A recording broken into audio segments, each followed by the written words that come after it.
People will say, I'll do anything for success when they don't have it. I'll do anything to be rich when they don't have it, right? Maslow's hierarchy of needs. You don't have air, you only want air. You don't have food, you only want food. You don't have success, you only want success. But then you go along this journey and it gets heavy.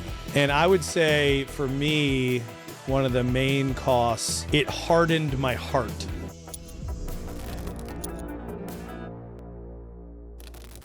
Welcome to the Gregory Vetter Podcast. We have a special host today from behind the camera to the table, Go-Go-Moe, with his real name being Maurice Taylor. Yes. It's good to have you. Thank you for having me. Are we going to be laughing this whole time? I hope so. All right. So, Greg, what would you like to talk about? Whatever you do. All right. The first question I have today is about the business of saying no. Yeah. I know I still working on this myself and personal, but I'm much more better than I was when I first started working as the artist at Tessie Mae's. Yep. Which I really climbed up through the ranks. You sure did. You're the only one left. It was like when you first started, I came on as the artist. Yep. Boom, I was just the artist. And then you just kept on hiring these people over top of me. Yeah. But you know what? That's because I didn't know how to do what they were doing. I Right. guess they came from, first it was, we had one creative director, and then we had another guy that came in as creative director, and I just worked underneath of him, but sometimes I just help them get, is it word acclimated? Acclimated. Yeah. To what we were doing, because The pace in which we were doing it. Yeah, very fast. Yeah. But I remember when I first started, you made me do the journals, and you made me write in the journals. He's like, Mo, what do you want to do?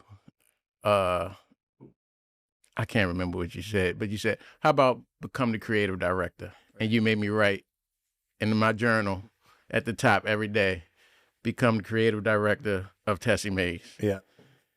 And I think after probably 5 or 6 journals, I became the creative director of Tessie Mae's. Yep. And to get back to the question of the business of saying no, I had to really hone in and start to focus because, me coming from just out of college and just doing artwork, I'm doing murals. One time I built a whole studio producer booth. Right. And one of my friends, they made a studio in this little business complex in Annapolis. Yeah, I remember and it was that. like, hey, Mo, man, you think you can build us a studio? Well, dude, you were doing like, yes, freaking rap album covers. Yes, You were doing clothes. Everything. Everything. And I guess that would bring me back to, and not to jump around, but just bring me back to, I always had an entrepreneurial spirit. Yeah. Like, I've been working for myself. That was the first thing my father instilled in me. Like, hey, God bless the child who has his own. My father made shirts and clothes. I bought a t-shirt from you. Yeah, see? So I was doing that. So I just piggybacked off of him. So I guess through that probably built me up. Everything was yes for me because I wasn't charging a lot of money, probably so. Right. And I needed everything that came in so I could build up my money. But it was one conversation we had when we were working at Tessie Mae's where it was like, okay, Mo, we need you here right now. I need you to chill out on doing the side job so we can have 100% of your focus here so we can handle this and we can evolve to where we need to go at. And you sat me down. You called me to your house, actually. I remember. I remember it. And we sat in your kitchen. You said, look, Mo, I need you. I need you to stop doing the side jobs. I need you to do this. And I'm not telling you to stop, but I'm giving you, either you can still do your side jobs and I'll just find somebody else to do what we need done. And you said, I know if you keep doing, I know you're going to be successful because it's in you. So I'm all for you if that's what you want to do. But if not, if you can just give me your time 100% right now to do this, I promise you I'll take care of you, and we're going to evolve and we're going to move up. Yep. I remember the conversation well. That was a call. And that also takes me back to where you talk about you got to have these hard conversations. Yeah. Yep. I was like, I left out there. I was like, dang. So then after that, I went and started just telling everybody, hey, man. That also gave me a reason to tell people, hey, man, I can't do it, man. Right. I had somebody to blame it on. Hey, man, I got a lot of stuff at work to do. But in hindsight, that kind of was an awesome move for me because I kind of started to get in bed early and not working until 1, 2, 3 in the morning. Sleeping. You weren't sleeping. I would stay up. I would do all the work, and depending on how much work we had for Tessie Mays, I know I was sending people stuff at 12, 1, 2 in the morning through emails, like in the beginning grind. Yeah. But yeah, I guess once you come on as a new person in a company, you want to, I hit the ground running. Mm-hmm. And I know literally I just hit the ground. Anybody that was around the tree fort asked me, I got you. Yep. I can do that. Or I can paint that. All right. Yeah. Yep. So I was taking on not only a lot of work on the outside, I was taking on work on the inside. Yep. So yeah. Yeah. I think the business of saying no, you were the king of side projects. And in that meeting, we sat down and I also just mapped out how much you were charging people for all of these side projects. And it was not a lot. And then we walked through what salary increases could give you if you became the creative director, and then the business grew, and like the timelines of it all. And again, it wasn't like do this or you're fired. It was like, listen, man, like you can keep doing what you're doing. Yeah. But if you want this thing, I will prioritize you getting it. And for me and focus, I've always done my best through an obsessional, focused desire on something. Right. Because I think when you really concentrate on finding an answer and you allow it to consume you, you'll find the answer. Now, it may not be you sitting at a table with cups of coffee screaming, what's the answer? It may be on a walk. It may be in the shower. It may be when you're driving.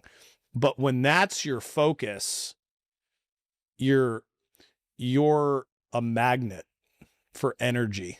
And energy is going to come and it's going to give you the answer you're looking for. And what I saw you doing was good work that was distracted and you were tired.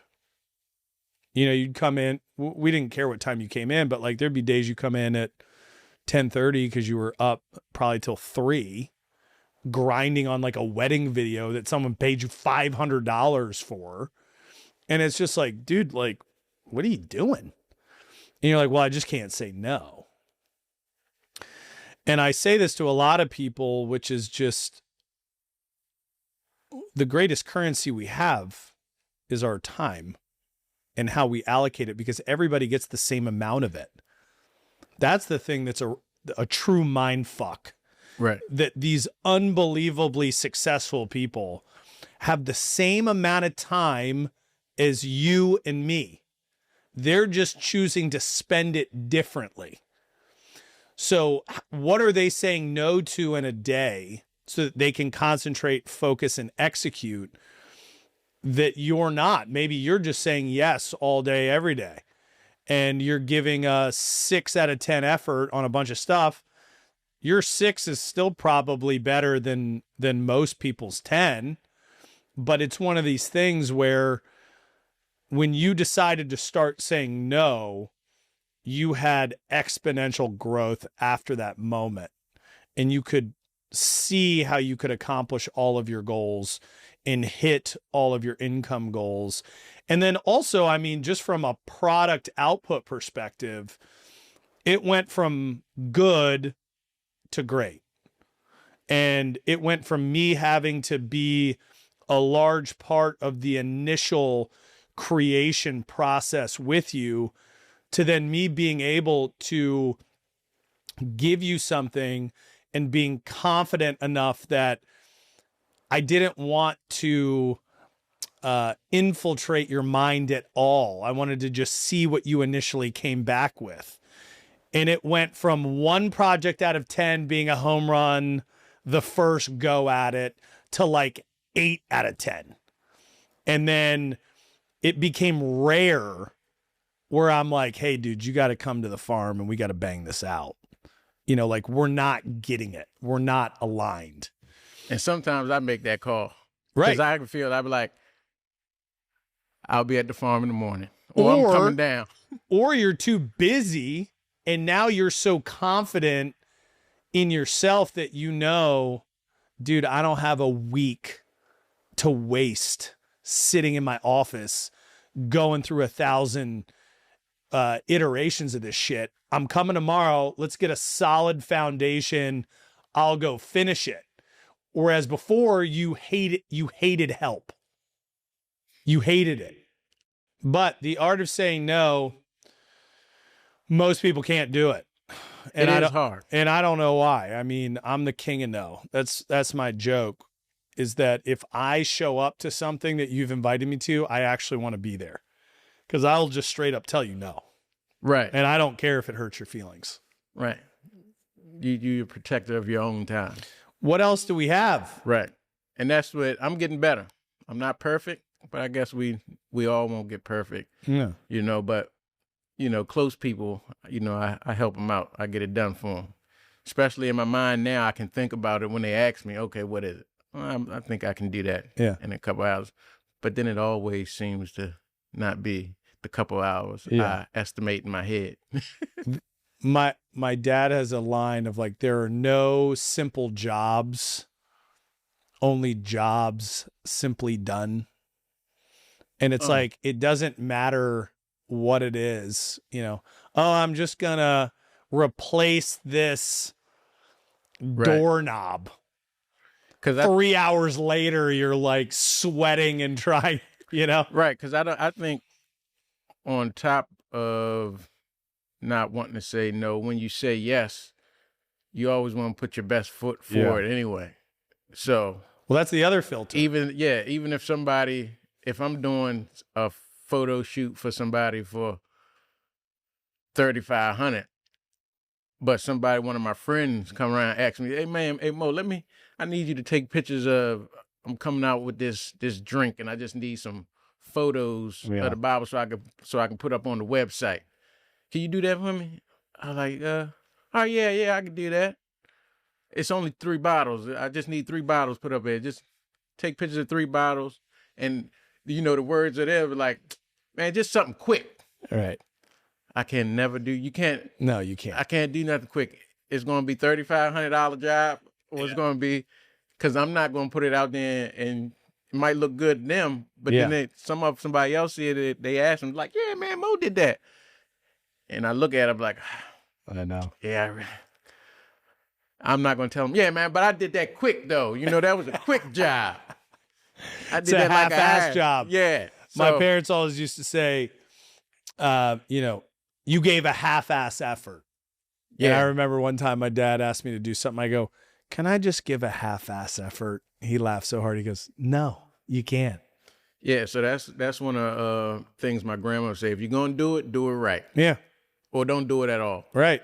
So that should be another way to think about it, because there's really no half-stepping. Well, it's also a warning for people, right? Like, this is what I charge, and this is what you're going to get, because I don't do anything that's not to the max of my ability.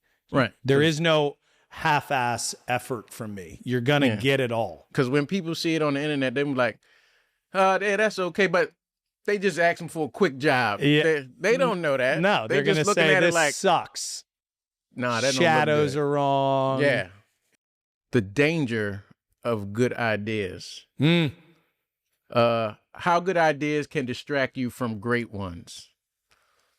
So I mean, that's also a part, if we just want to bring it in to like saying no. yeah. Like, don't chase rabbits when we out here hunting elephants. Yeah. So the rabbit could be a good idea, but the great idea is over here trying to get this elephant, and you know it's going to be a lot of work, and you think you can get that rabbit one shot, but then it turn around. Yeah. It's about the same amount of time to kill that rabbit. Well, time, prep, bullets, temperature, weather, supplies, it's all the same. It's like cold calling, right?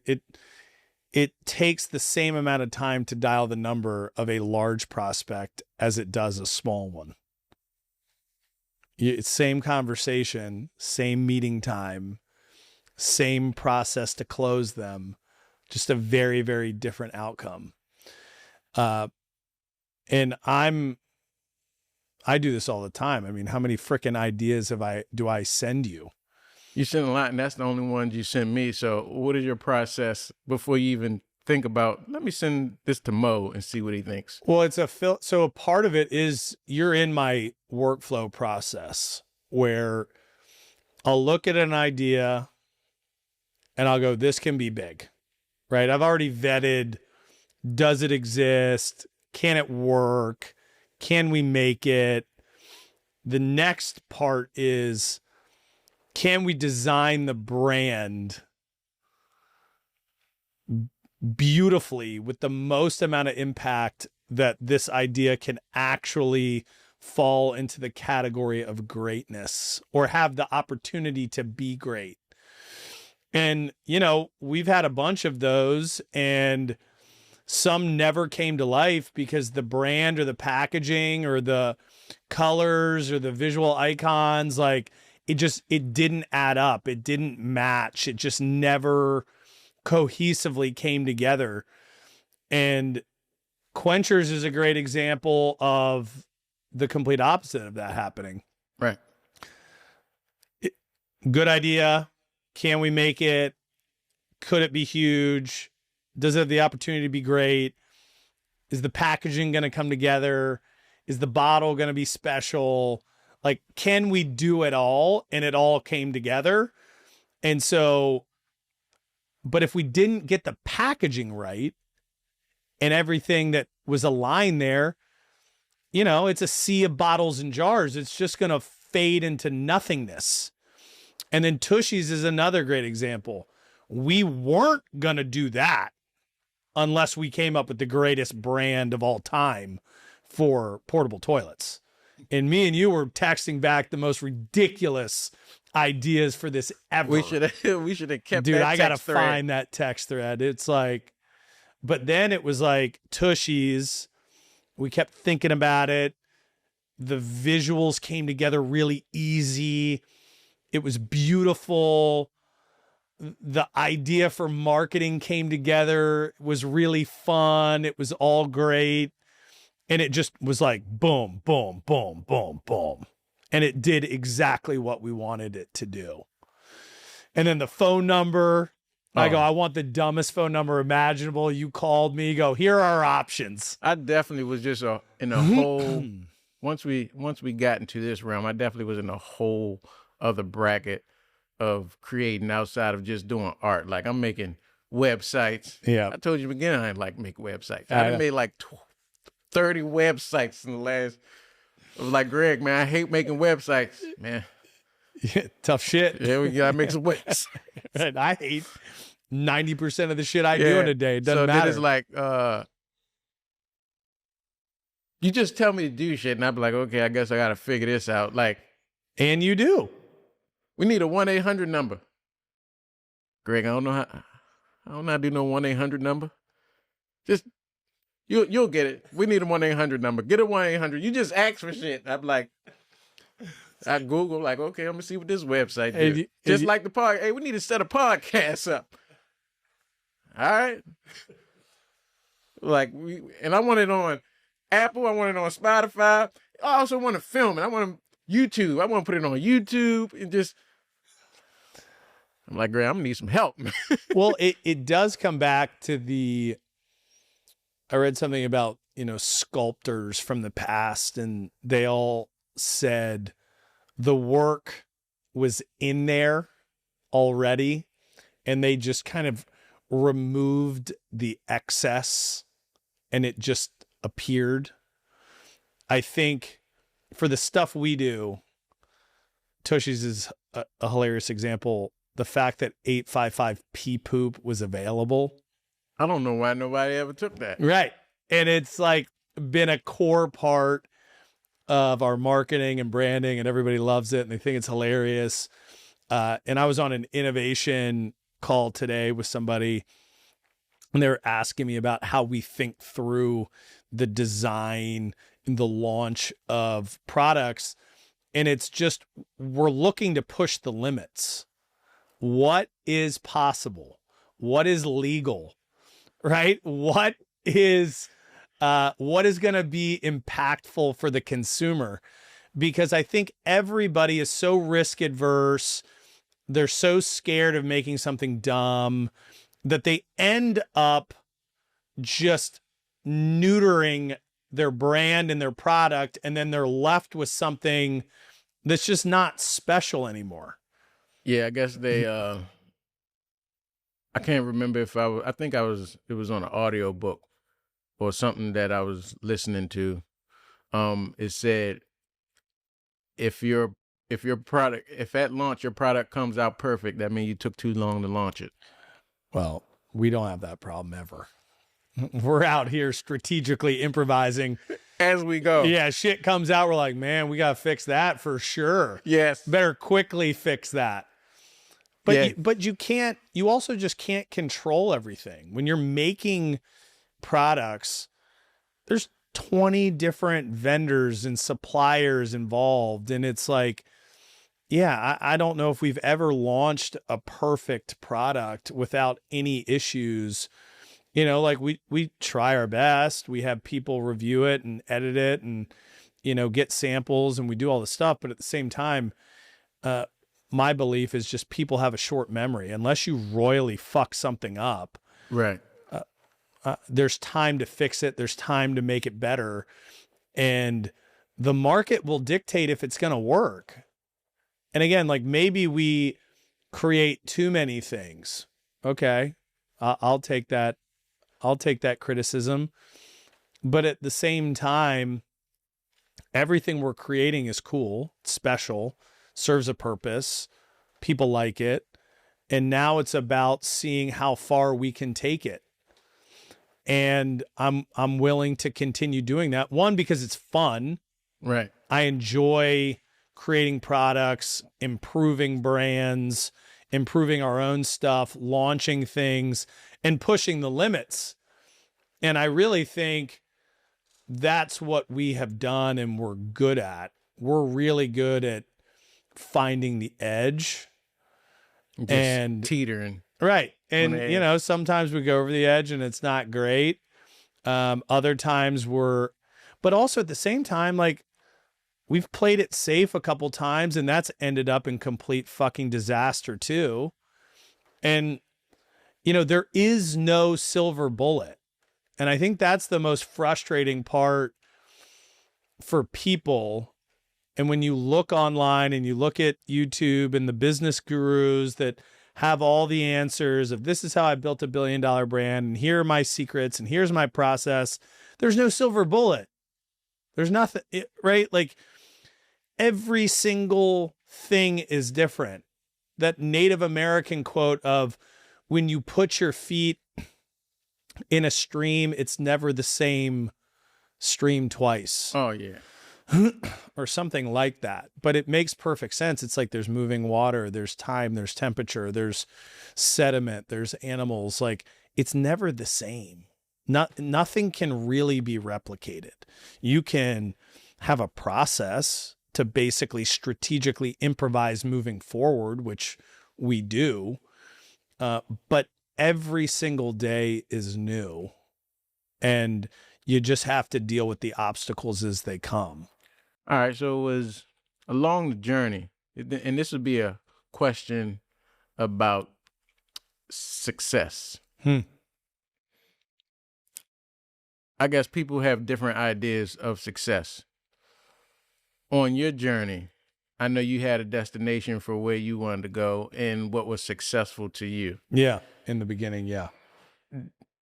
Did you believe that you hit that success, and did it feel the way that you thought it would feel when you hit it? And on the other side of that success, did you feel any different? I had goals that I thought were the definition of success when I started. And we exceeded them way beyond my wildest dreams. Like, I didn't start a refrigerated salad dressing company in one store thinking that it was going to be the number one organic brand in the country and we were going to spearhead the clean eating movement and start manufacturing plants and do all the crazy shit we ended up doing. I can tell you, writing in my journal, I kept every journal. I look back on my original goals. We exceeded them. And when we exceeded them, I looked at them and I'm like, this is not what I thought it was at all. This is not actually success at all. Because what you don't realize is you're setting these goals from a completely different state of mind. It's a goal from the unknown. I want to get in this many stores and do this in sales and make this much money. And if I do that, as I'm, making nothing, that's success. And then you get there and you're like, oh man, no, this is not success at all. I need to redo all my goals. So then you redo all your goals. You go, well, if I do double this, that'll definitely be success. And so I write everything down. We set all the goals. We go get there. Not success. And you're like, shit, maybe I don't know what success is at all. Maybe it's not materialistic. Right. Maybe it's not a thing. Maybe it's not a thing. Maybe it's not financial. Maybe it's not something that I can physically go get. Yeah, it's not something that you can have or hold. It's just because once you get there, you want to go somewhere else. And then you want to go somewhere else. So that's it took so long to get there that you're getting acclimated. It's like climbing a mountain. You're slowly getting acclimated to the altitude. Yeah. As you go. But when you're at sea level and you go, well, if I can get 10,000 feet up, I'm good. I mean, that's it. Yeah, maybe if you went from sea level, took a helicopter to 10,000 feet immediately, sure, that's right. That's a big jump. Yeah, that's your definition of success. And you're not going to be ready to get down. I know that. You got to get back down. You don't live you on the side of a mountain. Yeah, you got to walk back down. Right. And you have no experience. You don't know what you need. Someone dropped you off up there. You're going to get altitude sickness. So I think what I've learned in kind of going up, coming back down, going up, coming back down, going up, all of that stuff that I thought was success in 2009, none of it is. None of it. Being invited to stupid parties, being in magazines, doing these things for other people that don't know you and are just a peanut gallery, like kind of large speaking events where you're a keynote speaker. When you're not a keynote speaker, you're like, damn, when I become a keynote speaker, why he get to be the keynote that's speaker? The shit, right? I'm more interested. And then you're a keynote speaker and it's like, you still have to pay your mortgage. You still have to do this. You still have to do that. And maybe my new definition of success is so far beyond the realm of what I'm currently living that I can't see it and I don't think it exists anymore. But what I look at now for success is the 4 things money can't buy. I'm trying to tell you, I'm gonna make you a shirt with that on there. I'm gonna get you a shirt made. It's true. It is true. I just listened to like 3 or 4 podcasts. You say that. That's your favorite line. Well, it's just fucking true, man. Because like Inc. Magazine's Entrepreneur of the Year. Okay. What did that get us? Nothing. You know, number 1 in this thing. What did that get us? Nothing. And like nothing in terms of true meaning in life. It's not an awesome goal. Right. Yeah. It was an awesome like achievement. True meaning, true purpose. All of that made up shit is not real. What is real? Owning your time. Yes. Being fulfilled in your soul. Having your health, true health. Your kids' actual love for you. Yeah. Like that is it. I think for me, I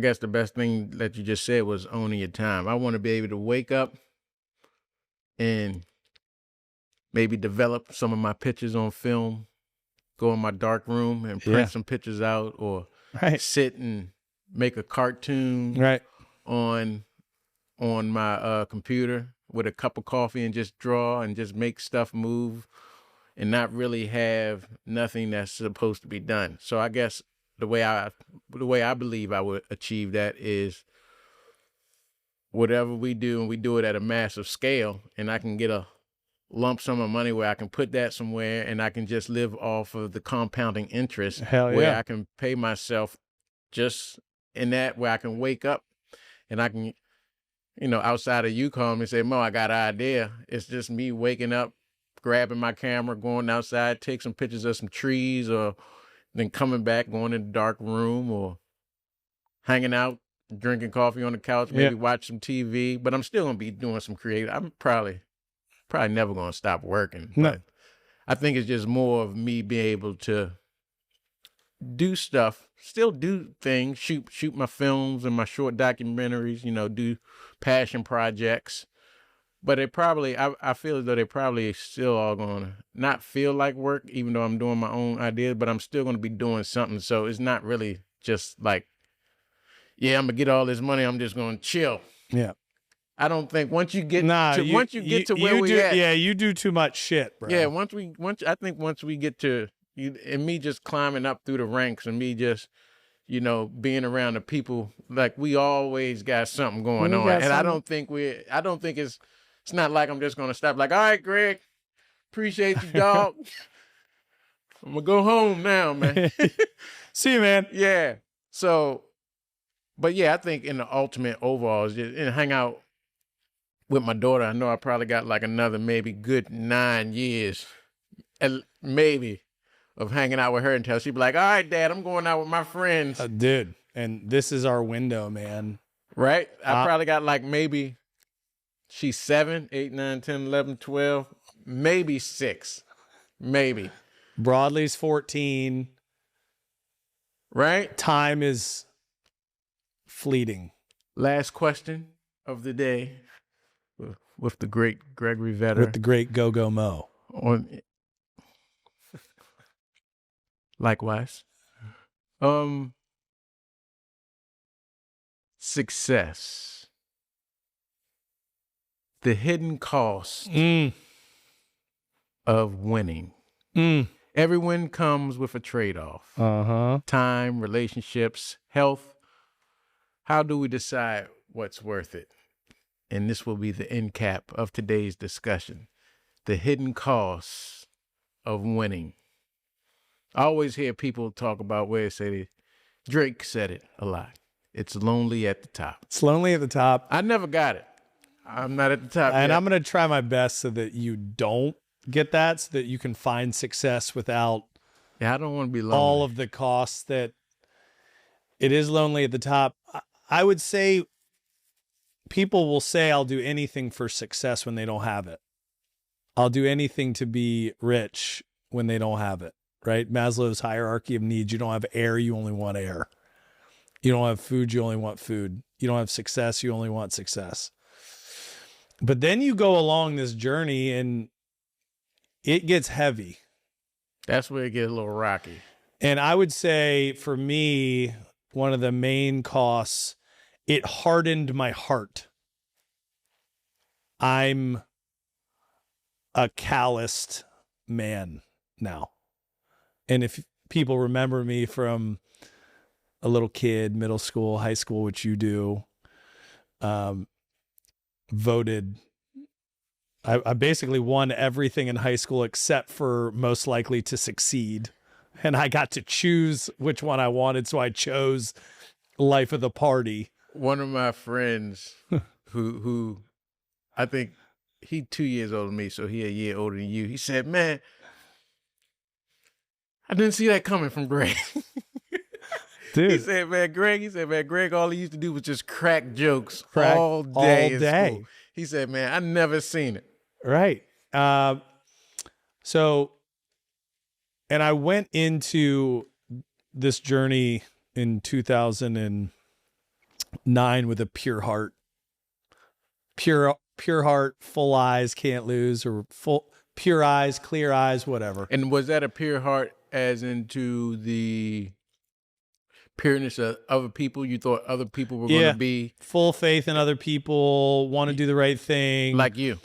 Yeah, you respecting you from other people. Yeah, manufacturing in Baltimore, bring jobs back, give people a great wage, health insurance, stock, all this shit, and just like with each passing day, you get a little bit harder because somebody fucks you a little bit harder than the day before.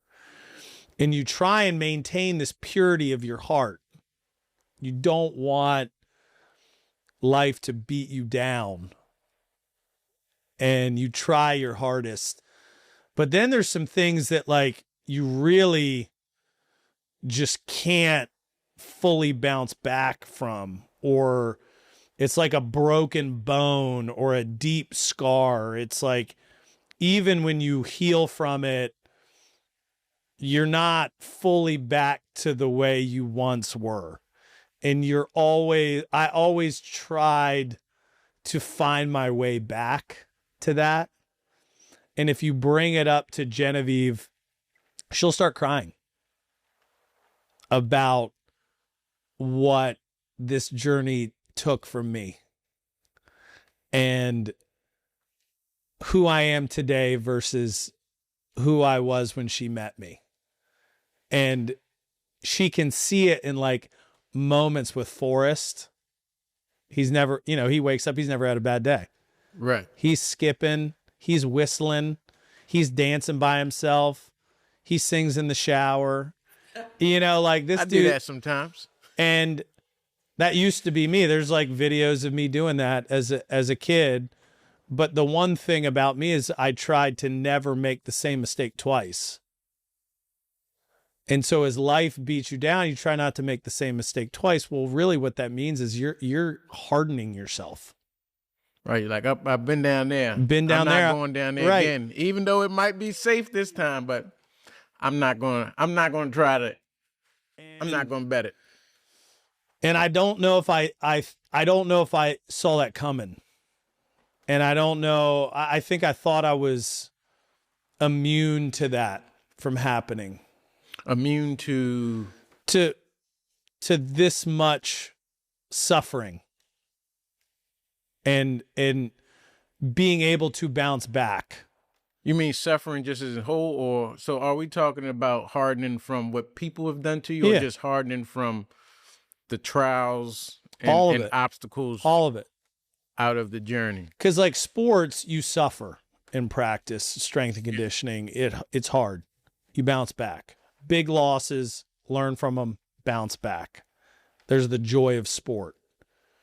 You have a light. It doesn't really get dimmed, or if it does, it bounces back real quick.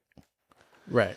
So how you always compare business to sports. Yeah. So with that comparison, if you know how to bounce back from the sports, how come you can't do it in business? Is that because in sports, that it's kind of, it's just like there is not like something that you can hold on to. Like a loss is a loss. You wake up, you brush it off, and you try again. Yeah. But in life, in your business, this is what you do to provide for your family and your loved ones, your kids, and your wife. kids. So this is a more like this hit, as they say, this is going to burn a little bit more. Yeah. So that's why it's kind of different. It is different. But I try. I try and keep my light bright, and I do things every single day to ground me and get perspective and gratitude and find these little moments that are beautiful that kind of reinvigorate my soul. But as the journey goes, I'm doing more and more and more and more of it because it's harder and harder and harder to bounce back. As you get older, you're a little bit more sore in the morning. Yeah. That's why athletes retire, right? Ligaments snap, muscles tear, bones break, and shit just starts getting tough. Yeah, longer time to recover. Heal. Yeah, to recover. Right? And so when I look on the journey of success and I look at everything that I sacrificed to get to this point, was it worth it? Yeah. Because my perspective is wonderful. I know what matters. So maybe that's right. But I'm a different person. And so that's the trade-off that people are not ready for and they're not prepared for and they don't think about. And I think a lot of people also don't make it out to the other side. They don't ever reignite that light. Right. Some of that gets extinguished for good. And that's really the risk where it's like, hey, I'm going to tell you, you're going to start this journey. And the best case scenario is what I just talked about. But the worst case scenario is it completely breaks you forever. I mean, you're just never happy ever again. In a sense, I guess. Yeah. Or you're scared. Or you don't ever take risk ever again, or you don't want to build anything ever again, or nothing's worth it, or now you're cynical about everything and everyone. Ah, yes. So that's getting more towards the people who mess you up now. Now it's just no more good people. Just like we talked before, when you're a police officer, all you can see worst is bad people, no matter all day. No matter how you look at it, just they might be up something. Yep. It's like a divorce attorney. All they see is the worst of that situation every day. You think they're ever going to recommend to somebody to go get married? Hell no. That should be a documentary that we do is interview all divorce attorneys. Dude. And document them and see how many of them married. And see how many of them been divorced. It would be a depressing documentary, I'll tell you that much. I would just like to know the statistics. Maybe we should ask ChatGPT. We will. But that's a great question. And it's an interesting place to be in my life right now to answer it. I'm glad I could bring that question up for you. Yeah, it's great. Yeah. Well, I think this was wonderful, Mo. I'm glad the world gets to see your handsome face. Thank you. Finally, I'm going to make it to the barbershop. You see me real handsome next time. And we'll be back. Thank you. This is Greg Vetter's podcast. Go-Go-Moe in the house. Boom.